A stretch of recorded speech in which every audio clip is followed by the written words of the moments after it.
quiz exam. Every single class. Yeah, it was Quiz 4 exam. quizzes and then an exam. That is true. Every single class there was a quiz. That is so true. I will pull out my quizzes. I still have them in my book. Yeah, I still have my You should quizzes like too. sell them to my Anatomy 1 class. No. Make good money. You know how hard I work for that? Make money off it.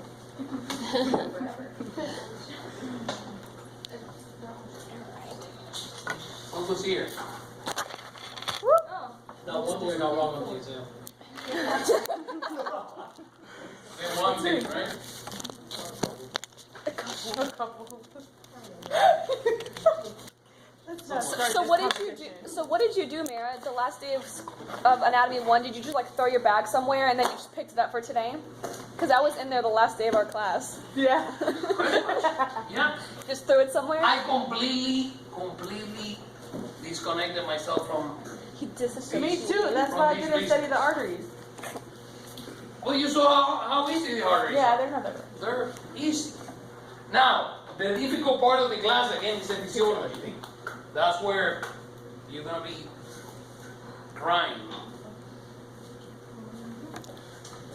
Okay, so for whatever reason that I could never understand, students always have a difficult time with the endocrine system.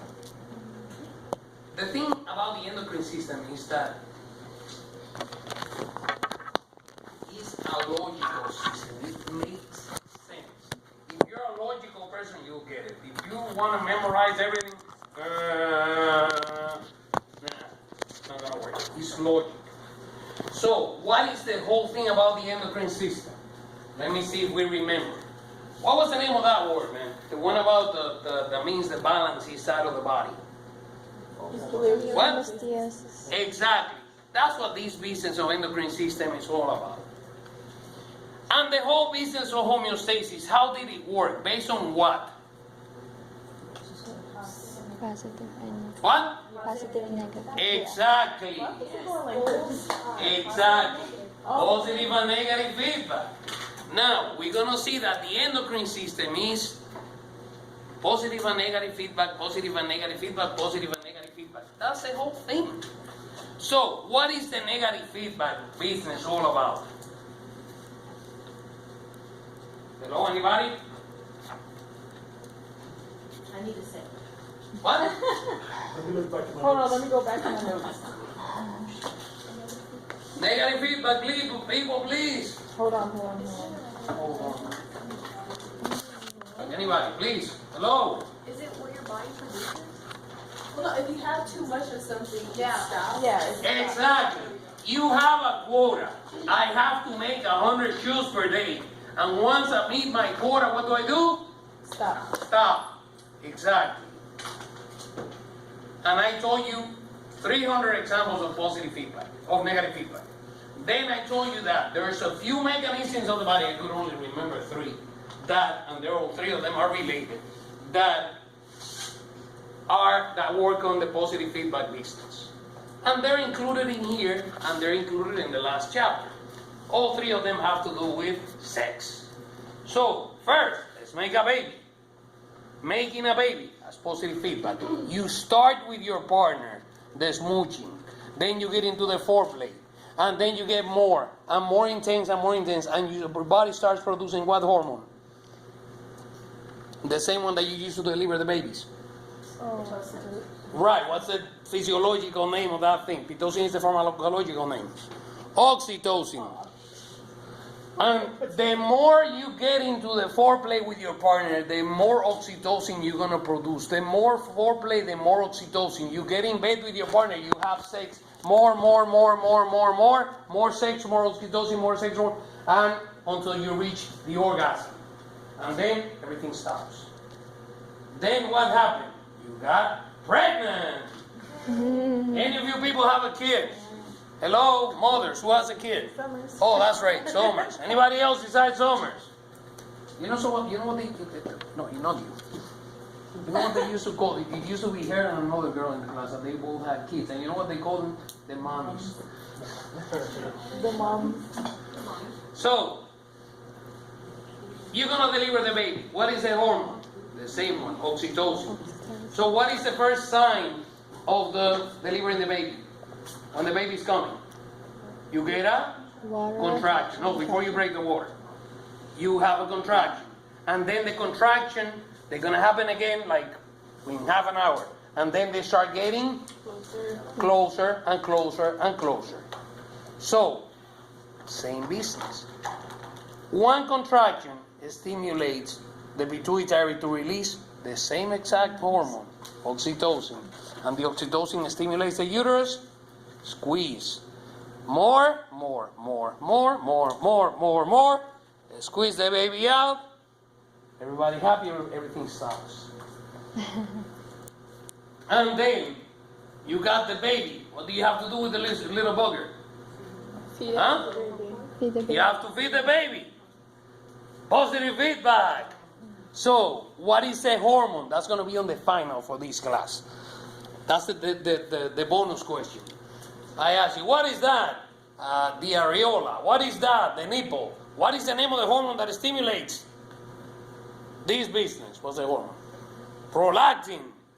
So, the production of prolactin also works on a positive feedback business.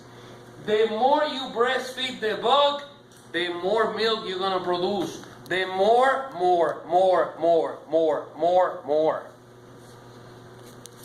Easy. Now, so that's the negative, the positive feedback thing. Now let's talk about the negative. Now, when we talk, yes sir. Just one question. Yes, sir. How much is students? I need to understand that. Positive feedback is just related with sex and oxytocin. And Forget about the sex. The positive feedback is, you got a job, and you're doing your job great. And you come to your evaluation and tell you, man, you're doing an amazing job. Keep doing what you're doing. That's positive feedback. So what are you going to keep doing? What you were doing before. So positive feedback, you keep doing the same thing. Right. The same thing happens with the body and the sex, delivering the babies, and breastfeeding. The more contractions the woman has during the labor, the more oxytocin she produces. The more oxytocin she produces, the more stimulation on the uterus. The more stimulation on the uterus, the more oxytocin you produce. The more. Baby out, the whole thing stops. And the same thing with the having sex business. You start smooching, and then you get closer. never done that. Me either.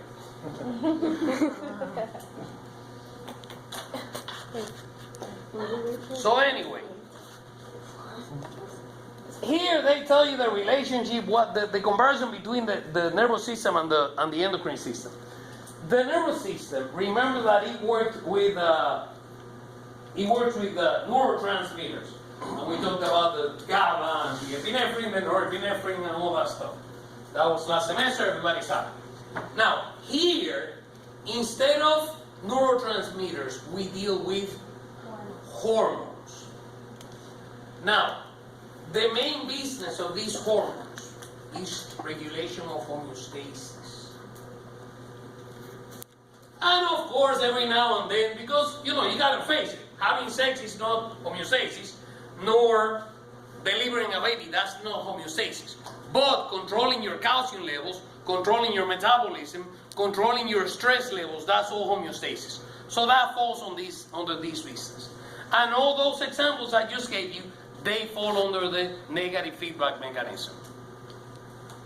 Now, a target site, a group of cells that are going to be activated by these hormones.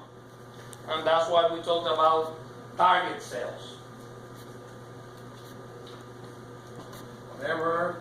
Now, you remember back all those years ago when you took Anatomy 1, that on the chapter of the tissues, big guy was telling you about that you have endocrine glands and exocrine glands. You remember that, right? All those years ago. Now, the chapter is about endocrine glands. So I'm just going to remind you about the exocrine so you remember that, the concept. The exocrine glands is a group of glands that they have a bunch of little tubes on the inside. And everything's produced into the tube and everything's secreted out of the gland through the tube. So the best example, the salivary glands. You have salivary glands here, here, and down here. and they squeeze, produce saliva. Saliva goes into your mouth, helps you break down the food. Another one, your pancreas is a dual gland because it's both endocrine and exocrine. The exocrine part of the pancreas we're going to see when we get to the chapter on the digestive system. And it produces substances that they help you break down your carbohydrates and your proteins and your, what's the other one? Your lipids, lipase, amylase, and protease. And then who's another good endocrine gland, exocrine glands? The sweat glands and the mucus glands and all that stuff. And like I was saying, the pancreas is a dual gland. The pancreas is not the only dual gland. There's quite a few dual glands in your body. For example, your ovaries, they're dual glands. They have an endocrine function. What are the hormones produced by your ovaries? Estrogen and Progesterone, exactly. Estrogen and progesterone. When we get to the chapter on the female reproductive system, we're going to see that you produce the estrogen throughout your cycle. And right after ovulation, you're going to start producing progesterone. Because the progesterone is going to prepare the uterus for baby. Yeah. Exactly. And if you don't get pregnant, then there's a mess. Yes. Exactly. The mess is going to be on one of the exams because we're going to talk about anemia. And that's usually, my God, she almost fainted last semester in a class. You know, I love you. you say that, and then you tell everybody that I almost passed out in your class. Yeah, so what? We're all buddies. Now, we have, so that's the endocrine function of the ovary. And in the case of my buddy here, and this guy and me, and where's the other guy? And what are the hormones we produce? Testosterone, exactly. But then we also have an exocrine function with the gonads. The gonads. Those are the gonads. Your ovaries, my testicles are the gonads. So what is the exocrine function of the testicles? They secrete what into a tube? Exactly. Spermatogenesis. What? Nothing. I was just saying nothing. I got started. What is spermatogenesis? What is Genesis? Start. The first book, the beginning. In the beginning, everything was dark and all that stuff. Right? Now, so whenever you see means Start. the beginning, the start. So spermatogenesis. That's the exocrine function of the testicle. And in the case of you ladies, it's going to be listen to this, I love this, oogenesis. Oogenesis. Because the cell is not called the egg, it's actually called the oocyte. Oocyte. Isn't that cute? Yeah, it's I'm cute. telling you, it's like the coolest thing ever. Oocyte. Genesis. OOCYTE. Is that it? Yeah. Oocyte. Spermatogenesis. But don't worry, that's for the last chapter. Don't. We're not even there yet. We're not even there yet. Now, what is another one that is a dual gland? The pancreas, as I was mentioning before, you have an exocrine function of breaking down the three main Munchie groups. But then you have a super important endocrine function. What is the function of the pancreas? To regulate what? If you say sugar in my class, you're Insulin. huh? Insulin? Glucose.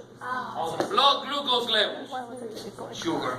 That's your grandmother who talks about sugar. Yeah, but you can't say sugar. Blood glucose levels. So, if your pancreas, did you have lunch? So, how long ago? 2 hours ago.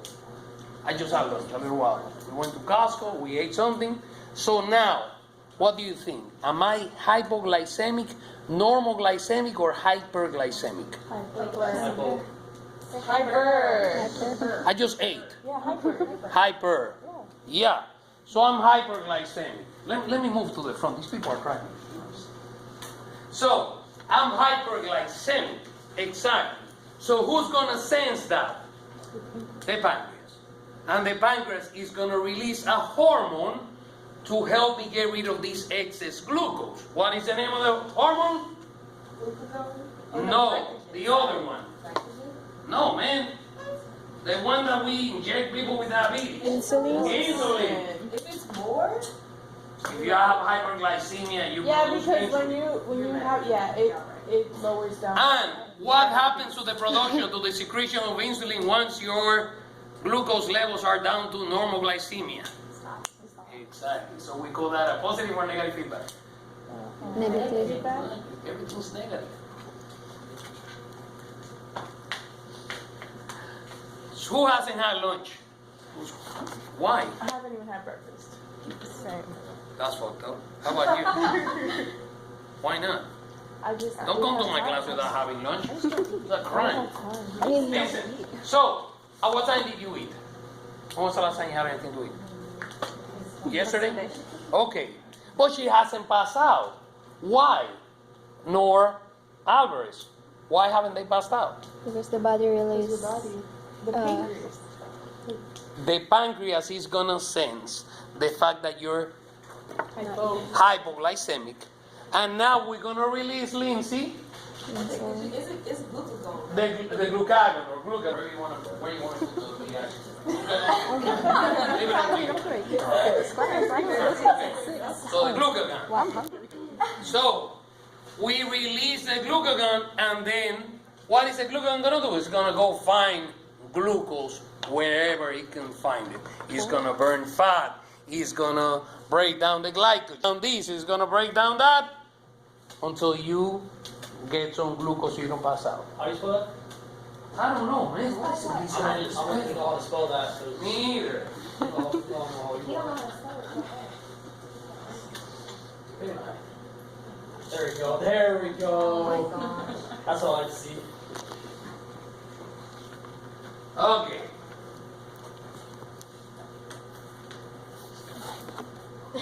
Huh? Nothing, no. Alright. Now, what is another one that is a good example of a endocrine, of a mixed gland? The kidneys. So, the kidneys, well, not a mixed gland per se, because they don't release any, well, yeah, of course, they make urine. Okay, that's fine, we'll give you that. But you produce a couple of hormones in your kidneys. 3 hormones, actually. Number 1, there's one hormone to regulate that comes out whenever you're dehydrated. That we're going to talk about that a lot. That's going to be on like 3 exams because it's so important. That's renin. Now, what was the name of that hormone? Let me see if Alvarez or my God, Brooke don't. can remember. Because, you know, if they want to play nerds with me, you know, I was done with the I freaking don't best remember student anything. you have. I was on a, like 2 weeks, 3 weeks. Okay, Stockhausen, please help me out, brother. Whenever your blood levels are low, what is the name of the hormone that is released by the kidney to stimulate the bone marrow to produce blood? It starts with an E. Yeah, it starts with an E. What? No. What was the question? Hold on. What was the question? Erythropoietin. Remember that one of the functions of the bones is to produce blood. That's where you make your blood. Yes. But the bones don't work by themselves. They're dumb. They don't know anything. So what do? They work based on the production of erythropoietin by the kidney. The kidney senses that your blood levels are low. You produce erythropoietin. Erythropoietin goes to the bone marrow, stimulates the bone marrow to produce more blood, more blood, more blood. This patient got her period, and her period, lasted about 3-4 days. And what's going to happen to her blood levels during the period? They're going to go down, of course. So what is the response of the body? Produce erythropoietin to stimulate the bone marrow. Once your blood levels are kind of at the level, the whole thing is Done. exactly positive or negative. Negative. Everything is negative. You see? What is the other thing that the kidney produces? A vitamin. Oh. Vitamin D. D as in David, exactly. That has to do with calcium metabolism. We're going to talk about calcium metabolism in this chapter because this chapter has to do with the endocrine business. So, the parathyroid gland. So the exocrine glands, they have the little ducts, right? The little tubes. Everything's secreted into the tube and then they leave the gland through the tube. Here, on the other hand, we have a piece of organ, a mass, that is going to have a bunch of blood vessels go in, a bunch of capillaries.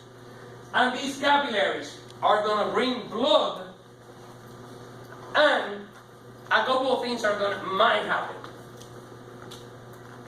Either the organ is going to sense what's going on in the blood, which is what happens with the parathyroid gland and with the pancreas. So they sense calcium, whatever is going on in the blood, by secreting one hormone or not secreting anything at all. Or they're going to respond to a hormone that is coming from above, from the higher level, from command center. Cool? So guess what? Once you get the order to secrete the hormone is going to be secreted directly into the bloodstream. And the hormone is going to travel in the bloodstream, travel, and it's going to go to the target organ. And then it's going to cause a physiological, whatever that gland is there to do. So we have, this is the thing. This guy is a freaking retard, the guy who wrote this book. Because before the pituitary, who goes before the pituitary? Who tells the pituitary what to do? Brain. Keep going down. Within the brain, there was a part Medulla of the brain that I emphasized oblongata. Huh? Medulla oblongata. I'm sorry? Medulla oblongata. No. Pons. What was that thing that was, you remember the hypothalamus? Oh. So the hypothalamus goes before the pituitary. And the hypothalamus is the link between your nervous system and the endocrine system. But is it an endocrine gland? Yes and no. Well, no, actually yes and yes. Because the thing is that the hypothalamus senses stuff. And then the hypothalamus is gonna send that command to the pituitary gland. And here comes the axis. Where's the marker? Axis. Can I call you axis? Please?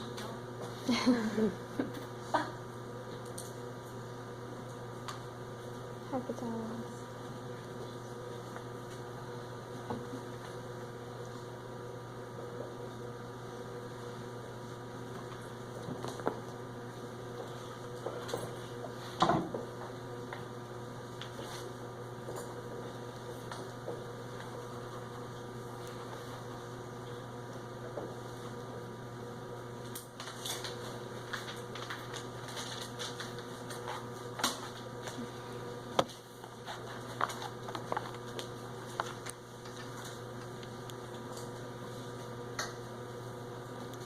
The whole thing starts with the pituitary, with the hypothalamus. And when I'm talking about the whole thing, I'm talking about the and what else? And a couple more. What is the bottom target? Target organ. Growth hormone also works in that way. The estrogen and progesterone, they work also in this way also. We're going to talk